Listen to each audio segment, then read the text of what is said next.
20 tonnes d'héroïne par an. Revendue à 8 000 $ le kilo, l'héroïne générerait un chiffre d'affaires annuel d'environ 160 millions de dollars de l'époque, soit près de 1,5 milliard d'euros. De quoi entretenir de nombreux villages en Corse, d'investir massivement dans l'immobilier parisien, le tourisme, les grandes affaires, et d'aider le SDEC à financer ses opérations secrètes en Afrique comme au Moyen-Orient. Dans ces cercles de jeu, il y a aussi les services secrets qui regardent un petit peu ce qui se passe, parce que ce sont des endroits où passent beaucoup de gens, des voyageurs, des hommes d'affaires, des espions, etc. Donc voilà, on tolère ces lieux où se brasse beaucoup d'argent, et pour ça, il faut des amis du pouvoir qui les tiennent. Et les amis du pouvoir, ce sont les parrains corses. Au ministère de l'Intérieur, il y a des Corses, il y a Sanguinetti, il y a Bozzi, il y a des gens très proches, des figures de la pègre corse. Et Marcel Francisi est plutôt bien placé pour obtenir les autorisations qu'il souhaite, pour notamment tenir le cercle Haussmann dont il sera propriétaire. Les Guérini ne pouvaient pas, eux non plus, passer à côté des cercles parisiens. Ils disposent de 2 alliés dans la place.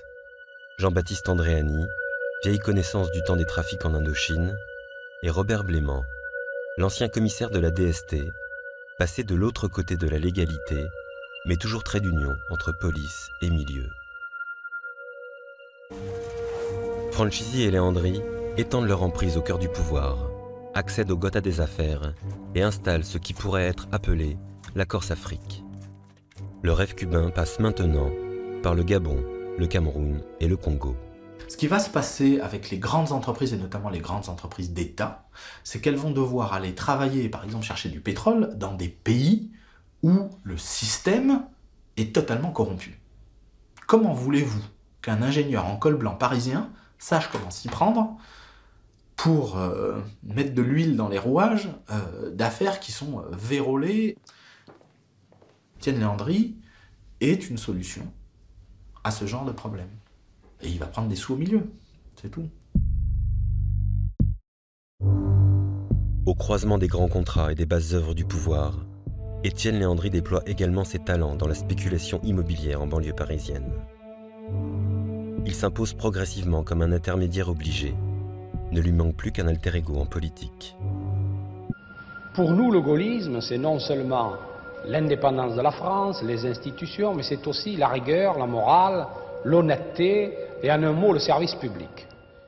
Charles Pasqua est élu en juillet 1968 député des Hauts-de-Seine.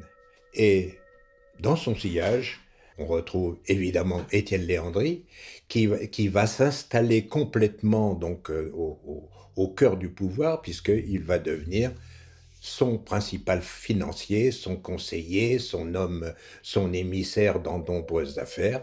On va voir aussi Jean-Charles Marchiani et on va voir plein d'autres personnes qui vont constituer au fil des années une nébuleuse de plus en plus puissante, la nébuleuse Pasqua. Depuis la Seconde Guerre mondiale, la mafia corse a bénéficié, en échange de ses services, de l'extrême bienveillance d'une partie du pouvoir politique. C'était au début de la guerre froide, durant les affres de la décolonisation, à l'ère du gaullisme triomphant et d'une certaine vision des intérêts supérieurs de la nation. En juin 1969, Georges Pompidou est élu président de la République.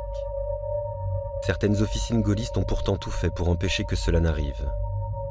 Estimant qu'il leur revenait de choisir le successeur du général, une partie de la droite dure avait tenté de tuer politiquement Pompidou, jugé trop centriste. Et pour le mettre hors jeu, certains élaborèrent une impensable machination. Un fait divers maquillé en scandale politique, l'affaire Markovitch.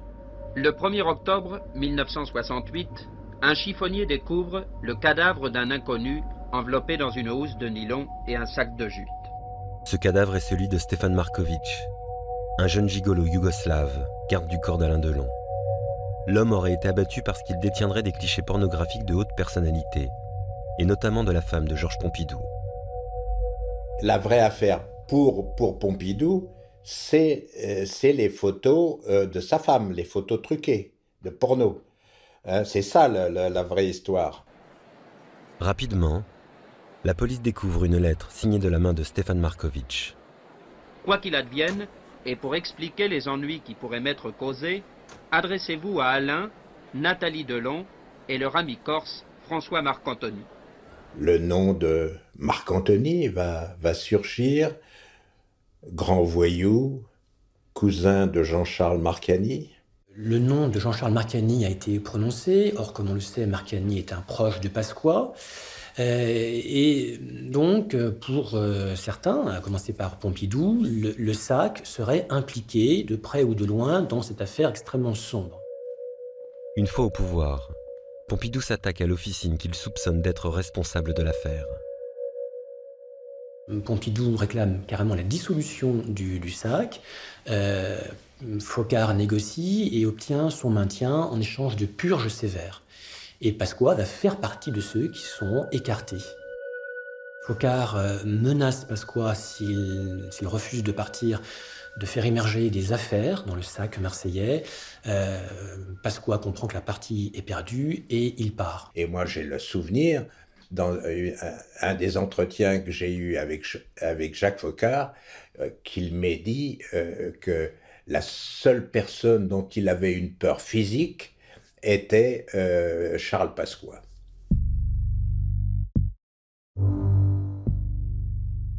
Pompidou poursuit sa lutte contre les tout-puissants réseaux gaullistes.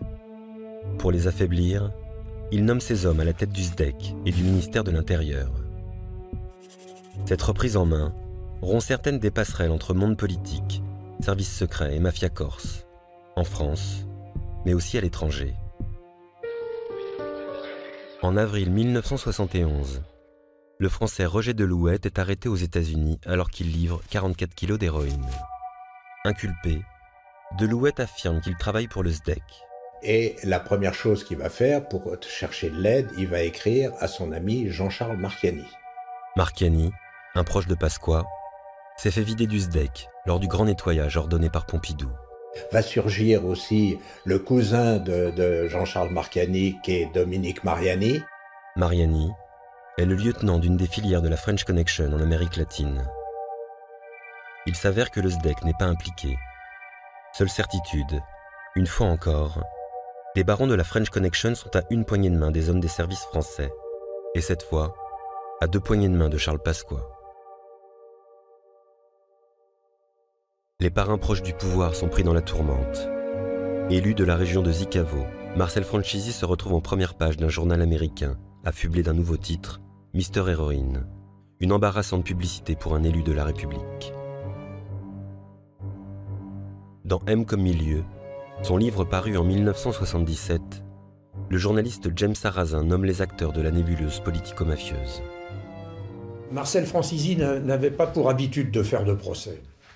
Parce que je pense que peut-être son côté joueur, je suppose, il n'aimait pas perdre. Donc, il n'avait pas l'habitude de faire de procès. Il avait d'autres méthodes pour faire savoir qu'il n'était pas content de ce qui était écrit sur son compte. C'était des méthodes plus directes.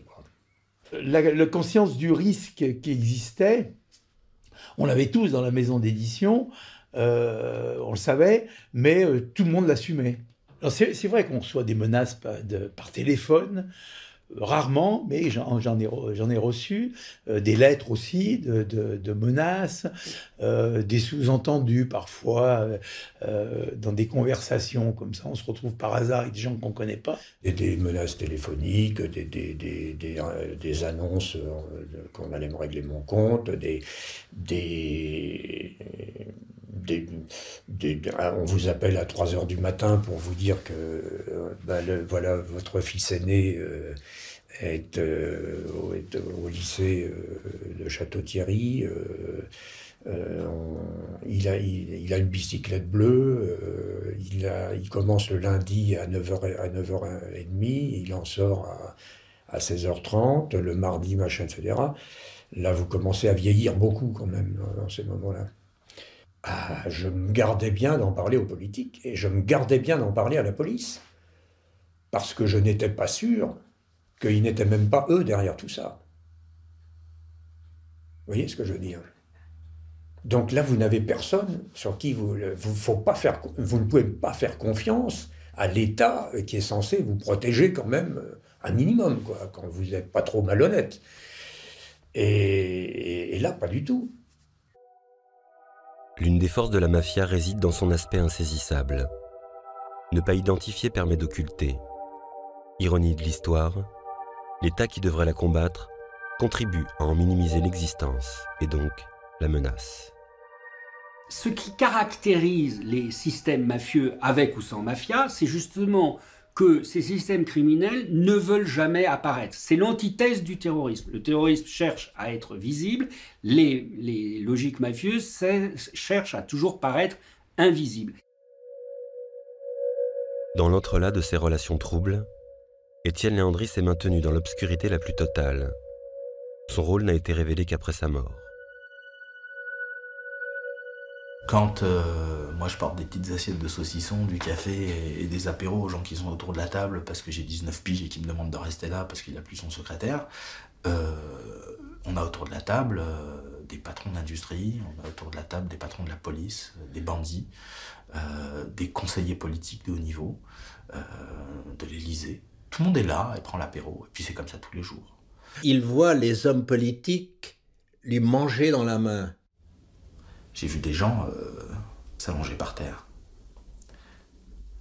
Patron d'une des plus grandes banques françaises. Suppliant.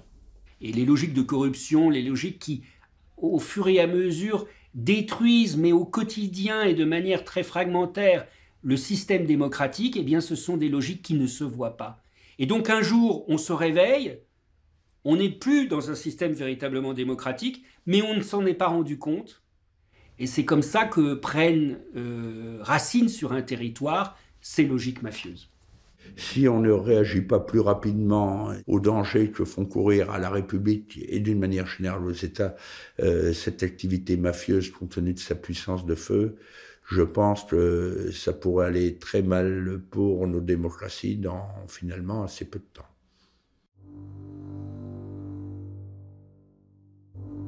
La compromission de certains pans de la République, avec certaines franges de la mafia corse, est désormais solidement ancrée au cœur du pouvoir, au sacrifice de l'intérêt général et du bien commun.